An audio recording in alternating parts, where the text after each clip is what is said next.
Hi everybody, and welcome to another episode of History Quest.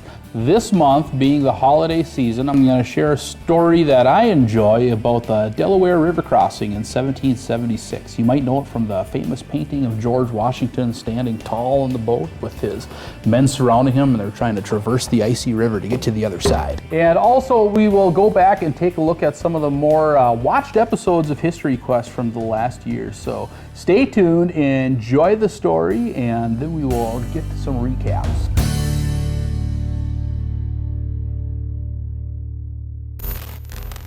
December 25th, 1776, 11 p.m. on the banks of the Delaware River. It was cold, the kind of damp cold that settles deep to the core. A low-hanging and dismal overcast cloaked the night sky, further darkening an already sullen evening.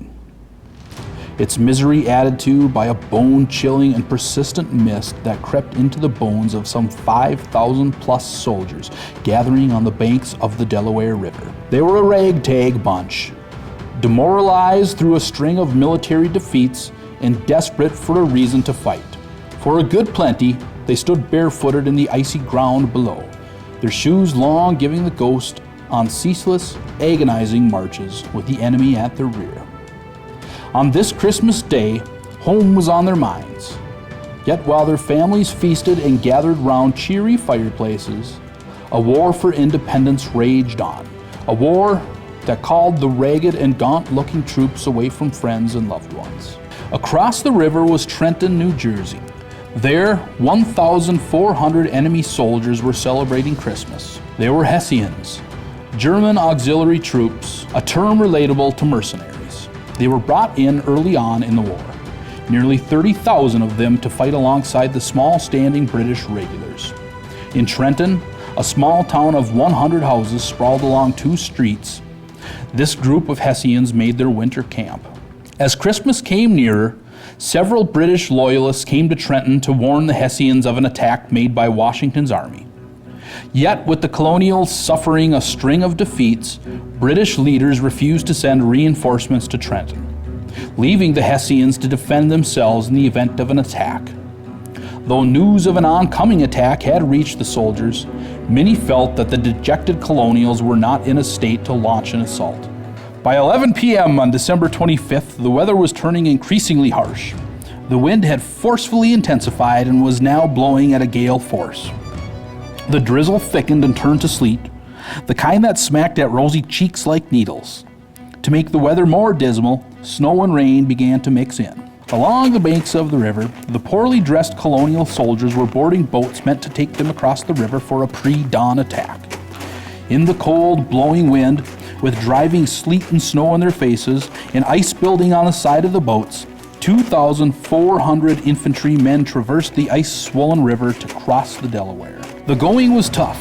Ice chunks floated down the dark river and were hard to spot in the night. The winds blew so hard that of the 5,400 troops meant to cross the river, only 2,400 made it. The remaining men, some 3,000 troops and artillery pieces, were forced to stay behind. In addition, the plan for a pre-dawn assault was scratched. The treacherous journey across the river delayed the landings, and the attack was not made until 8 a.m. In Trenton, with the weather as it was, and with it being Christmas, no guard was put out, as it was thought no one would attack on a holiday during a winter storm. With a false sense of security, the Hessians celebrated into the night, and many were groggy and ill-prepared for what awaited them. The battle began when a Hessian exited a shop and was fired at, and missed, by the Americans. He sounded the alarm and the other Hessians came out. They tried to organize and return fire, but their efforts were thwarted by the American guns. They tried to retreat, but the main route was cut off by Washington. In the end, 896 Hessians were captured and 22 were killed. The Battle of Trenton was by no means significant in terms of strategy, but it did bolster the colonials to fight on, not only for the troops, but for the Continental Congress as well. Through their efforts, on a cold Christmas night in 1776, American independence would live on. All right, so that was the story of Washington crossing the Delaware on Christmas night in 1776. Now we're going to take a moment to look back at some of our episodes of History Quest from 2019. So grab yourself a bowl of popcorn, a mug of hot chocolate, and enjoy. Welcome to History Quest. I'm Bailey. I am Brian. And we have another murder to talk about. This month we're going to talk about murders. Murder and mayhem Are in you MacLeod doing County. Dana Carvey doing George W. Bush? No. So you're doing Will Ferrell doing George W. Bush. I'm doing me doing George W. Bush. Hey everybody, welcome to History Quest.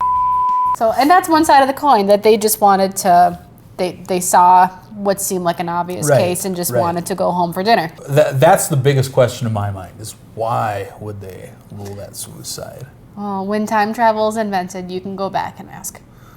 I probably will. All right. I might. Should we make a show out of that? Going back in time? Yeah, all the places Brian would like to visit. I feel like it'd be a lot of baseball-related things. Yeah, a few. I'd like to find out if the Babe actually called that shot. Hi, everybody. Welcome to another episode of History Quest. Today, we have another story of murder. I guess that's just kind of the going theme here. It's an interesting story. It's a great story. A story that Bailey wrote and that this time Bailey is going to narrate. So, yeah, I am. Sit back, grab a bowl of corn, and, Grab a bowl of what? A bowl of corn. A bowl of corn? It's a reference to a movie I'm sure you've never seen. Anyway, sit back, have a snack, and watch another great episode of History Quest.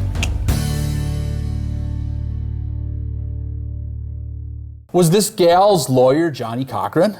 Because how in the world did they come out with a not guilty verdict here? I mean, she basically says at one point that she pulled the trigger, but she didn't kill him. Mm-hmm. So she's admitting that she pulled the trigger. Well, one of the strategies of her defense team was, before the trial was done, they asked the jury and the judge to either convict her of first-degree murder or let her go. Like, those were the two choices. Because she was pregnant, she was probably 5 months pregnant at this point. And so it's like, we don't want her to, these are the best options. Either convict her of first-degree murder and send her to jail, or let her go. No in between. What? What?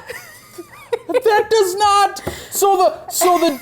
Her defense tells the jury that we think she may have done this, but she's pregnant and she's volatile. Well, obviously they didn't think that she did it. Take it easy on her and let her go. But then why do they say either? They don't say that maybe this could have happened in a fit of rage and she saw red and blacked out. And so, if it did happen, which we don't think that it did, if it did happen, keep in mind the situation that's going on. Now, that would be a defense that I could at least, fathom, even if I don't agree with it. But no, they take a step further and say, you know what? This was either premeditated murder, where this lady who was suicidal, who was willing to kill herself, her unborn child, and this man. Well, we don't know if she was willing to kill the man, to kill Gordon.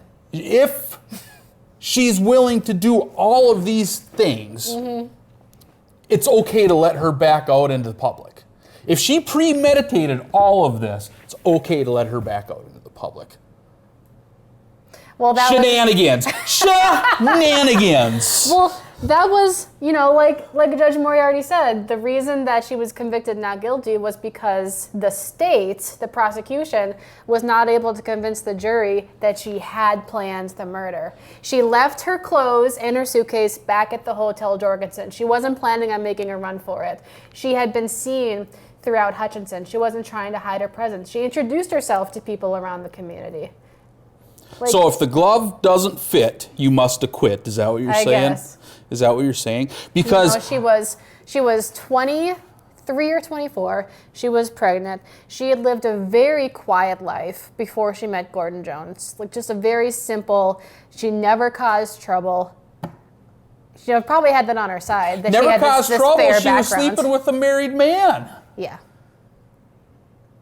So she never caused trouble. I'm not defending her. No. I get that. I'm just, I'm trying to work this out in my mind Yep. out loud, okay? Yep. So she is willing to hop in the sack with a married man. A year into the relationship, it happened. A year into, so And he's he been had- a newlywed for a year. No, into their relationship. He had 2 kids back in Hutch. Oh my God. I mean, let's not escape the fact that this guy has something, you know, that maybe that wasn't, you know, it takes 2 to tango here, Yep. right? It absolutely takes 2 to tango right here. I mean, he let her However, on. He I just completely let her cannot on. condone the other person killing him. That's just, No. and I am not convinced that he killed himself. Mm-hmm. I can buy the fact that she, like, you know, that she was, for lack of a better term, like maybe saw red or blacked it out or something like that. You know, I can buy into that. I can buy into the fact that there was a scuffle and that she's holding the gun and it's at close range because they're scuffling, which is why he has powder burns on his fingers from trying to move her hand away, and why he has powder burns on his lapels because the gun is right here. So if that's what's happening, if that's the case, and that's what she's saying, correct? Is that what she's saying? So if that's the case, she is standing in front of him with a gun pointed right at him. Now you tell me that is not intent, and I don't mean you personally, I'm just, you know, hypothetically, you tell me that is not intent to murder? And I mean, and then be able to walk away as saying that's not intent to murder? I'm sorry. I think I just lost faith in our judicial system. Oh my gosh. Well, that's pretty drastic, isn't it? If the glove doesn't fit, you must acquit. That is just unbelievable. Hi everybody, welcome to History Quest. Today we're going to head over to the museum. I found a great story about the mummy that I thought you'd all like to listen to. So why don't we head over there right now?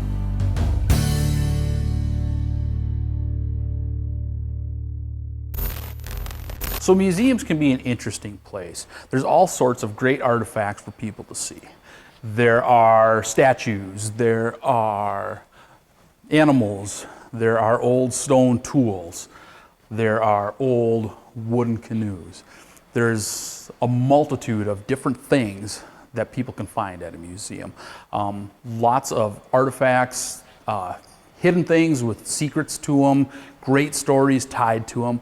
But at every museum, there's always one little secret sitting in the corner of the museum, watching people walk by. One of those things that few people notice. Here at the MacLeod County Museum, we have one of those. It's a Peruvian mummy, and her name is Esmeralda. The story of the mummy of the MacLeod County History Museum begins around 1940. You're probably familiar with the term freak show. Today we call them sideshows, but in the 1940s they were called freak shows. There was a traveling circus that would come through MacLeod County, and one of the ladies in the sideshow, her name was Nelda. Nelda was a snake tamer. She had all kinds of different rattlesnakes, she had diamondback snakes, she had many poisonous snakes around her. She had this ability to be able to tame and soothe the snakes. She would do other acts as well, and part of her act was the mummy. She claimed that the mummy was an ancient Peruvian mummy that had been preserved for thousands of years. She claimed that it was in much better condition than any kind of Egyptian mummy that had ever been found before. And this was the centerpiece of Nelda's sideshow. At one point in her career, Nelda was performing at Mason City, Iowa, where she ran into another performer who happened to have a mummy. We don't know the identity of this man. However, what we do know is that he had a strong thirst for strong drink, and he was out of money. So Nelda, seeing the mummy and seeing a chance to make her own show even better, decided to buy the mummy from the man. And for years, Nelda and Esmeralda toured the nation. But when Nelda retired, she kept Esmeralda with her and had her hidden away in a storage shed somewhere here in MacLeod County. When, in the 1980s, the MacLeod County Historical Society was building this very museum, however, she knew that the museum needed artifacts to go inside, so she donated the Peruvian mummy to the museum. Most recently, it's been in that corner, but at one time, when the museum housed artifacts in the basement of the high school, Esmeralda was there. She has always been part of the collection, and she'll continue to be part of the collection. Could you do a tiger noise to that? Put a little circle around me and...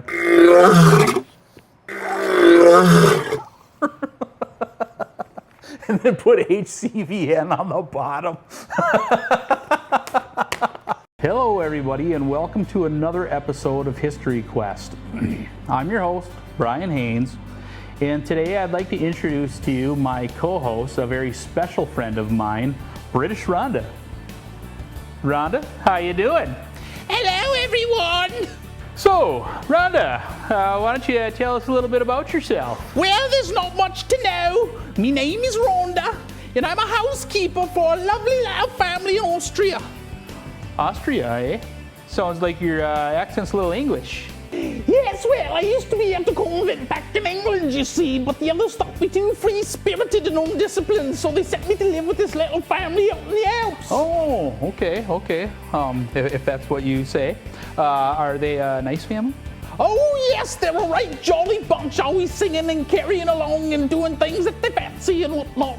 But that little one, you see, she's always trying to be cute and carrying on sometimes. She's actually kind of a little brat, you know. I think I got half a mind to, You know, Rhonda, that all sounds good and everything, but I can't help but think that sounds a little bit like the movie The Sound of Music. Well, I don't know much about that. I just likes to keep to me housekeeping. Anyway, why don't we get along with this month's episode of History Quest. We're going to take another look at the Laura Miller trial. We did look at it a couple months ago, but I came across this great interview by Hazel Graven that was conducted with the museum quite a few years ago. And she offers a different theory as to what happened to Laura Miller and whether or not she thought Laura Miller was guilty.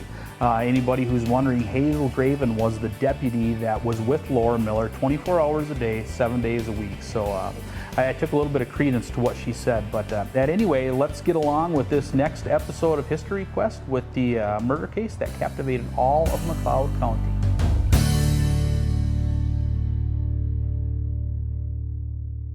There's always more to the story.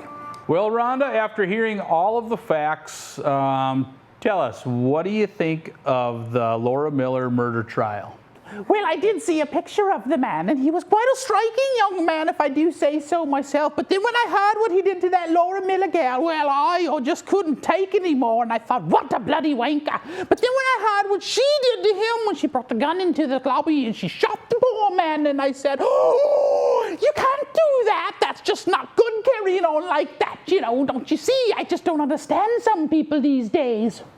Interesting. So, what did you think about all the facts? I mean, there's so many, you know, irrefutable facts. I mean, she walks into the lawyer's office. She has the gun with her. When she leaves, he's dead, yet she claims she didn't do it. So what do you think about that? Well, don't you know, life in the city could turn a girl into darker ways. I wouldn't know about that myself because I used to live in a convent, you see, down in England, but then they thought me too undisciplined and free-spirited, so they sent me to live with that family in Austria that I was talking about before, except for that little one. Oh, she just tears me right up the wall. Jeepers. Anyway, crazy case here. I guess, you know, really though, if she was pregnant, the real crime here, or the real tragedy, is the child. You know, the child, number one, never knowing who your father is, you know, whether the child heard of the story or not, you know, never knows who he or she, who their father is. Oh, that poor little baby. I just can't understand why somebody would do that to a child like that. Or even, you know, on the other theory where the child's given up for adoption, I mean, never knowing who your parents are, the story behind it.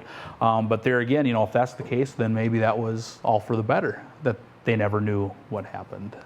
You see, I have all this marvelous string. I have 18,384 square feet of string, but the only problem is it was cut into tiny little pieces, so it's rather useless, you see, unless you want to strangle a mouse.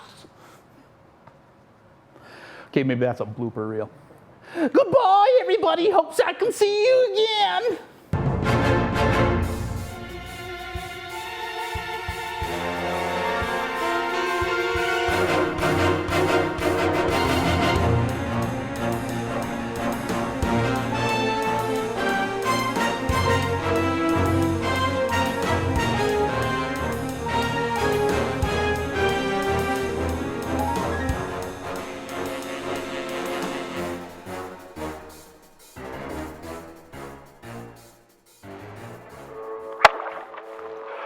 thought I heard something behind me.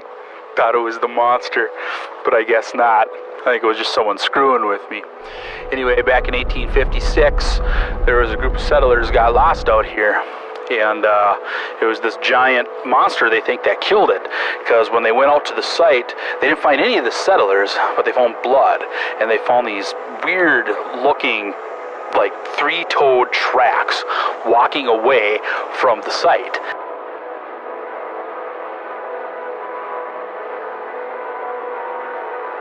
And all the stuff was still there, you know, so it certainly wasn't like robbers or highwaymen or, you know, renegades or anything like that. And what was weird was behind these footprints were like single file human footprints, like they were walking right behind, like this giant thing let them out of there. Well, they went into the woods, and then they lost sight of all the tracks, and nobody ever knows what happens to it. The strange thing is, though, those first settlers that were here on Lake Marion always reported hearing weird sounds at night, sounding like somebody breaking tree limbs off, and not like small tree limbs like a deer, like a whole big, huge tree limb being just crunched right off the tree. And nobody could explain what it was. And some even thought they saw eyes in the dark, like glowing red eyes looking at them.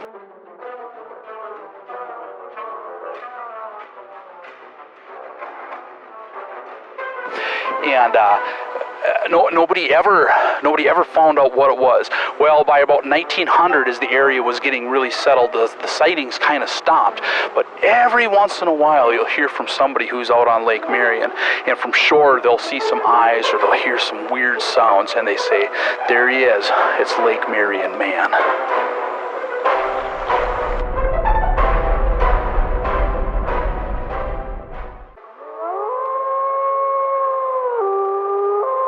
You've heard the story of the White family and their tragic deaths during that fateful September day in 1862.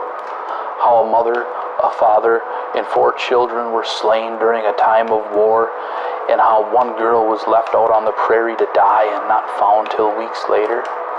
But legend has it that there was actually a 3rd child by the name of Samuel Jr.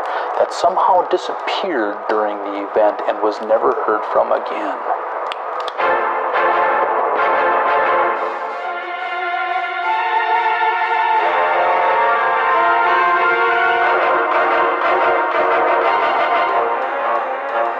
Legend has it that Samuel survived and lived to a ripe old age well into the 20th century.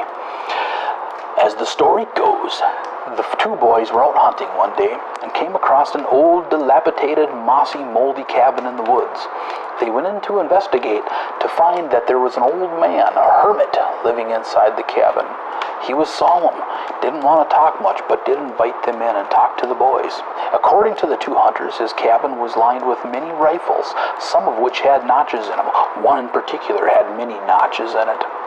Well, each week the boys would go back to the cabin and visit with the old man, and each time he would invite them in and chat with the young men about his past experiences.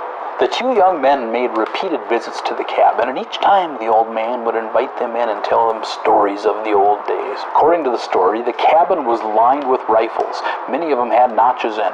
One in particular had many notches in him. Well, one day in late summer, the boys went into the cabin, and the old man wasn't there, so they decided they'd just kind of hang around and wait for him. They waited, and they waited, and they waited.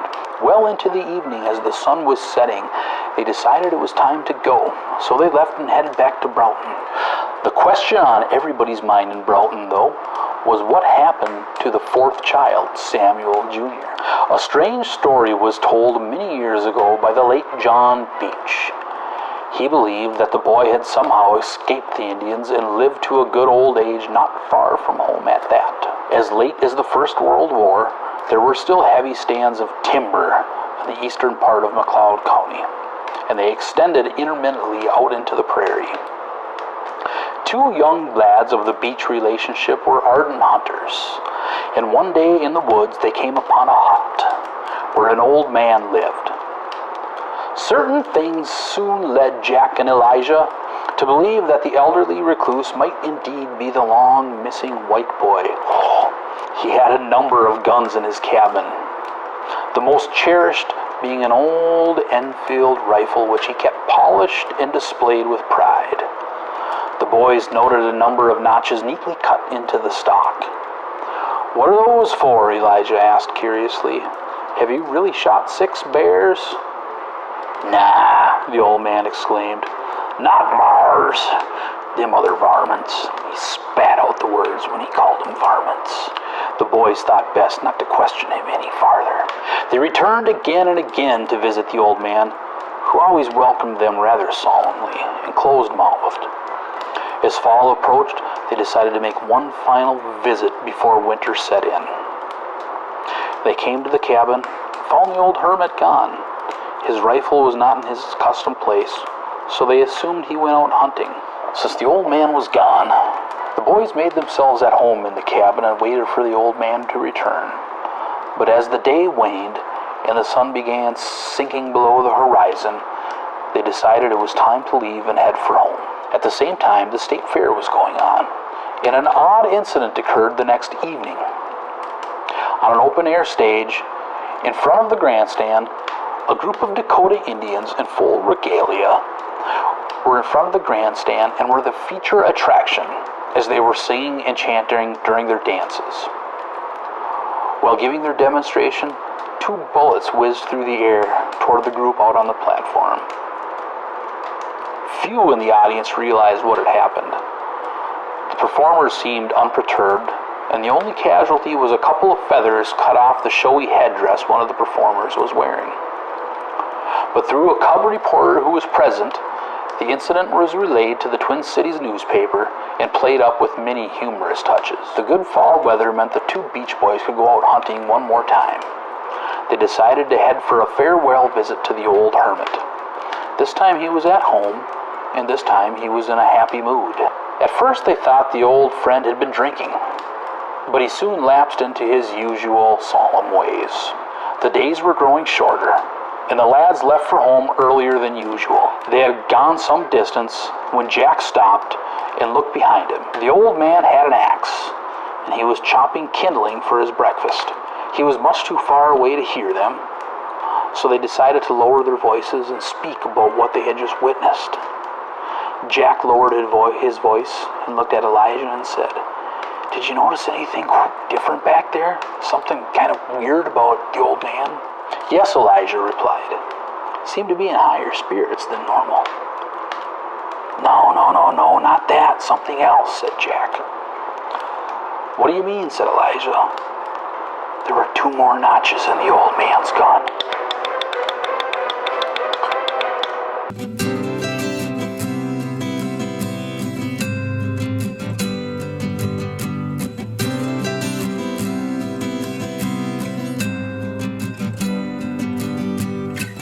Here we are at the Gretchel Cemetery just outside of Biskie, Minnesota, and here lies Henry Abbott right here, a Civil War hero who fought with the 1st Minnesota.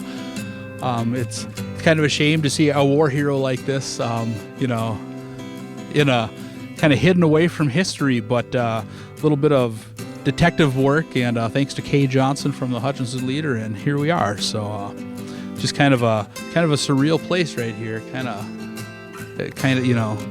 very quiet, and maybe it's more fitting that he's in a nice place like this. So but we thought maybe you'd like to see it. I know we sure wanted to see it. So.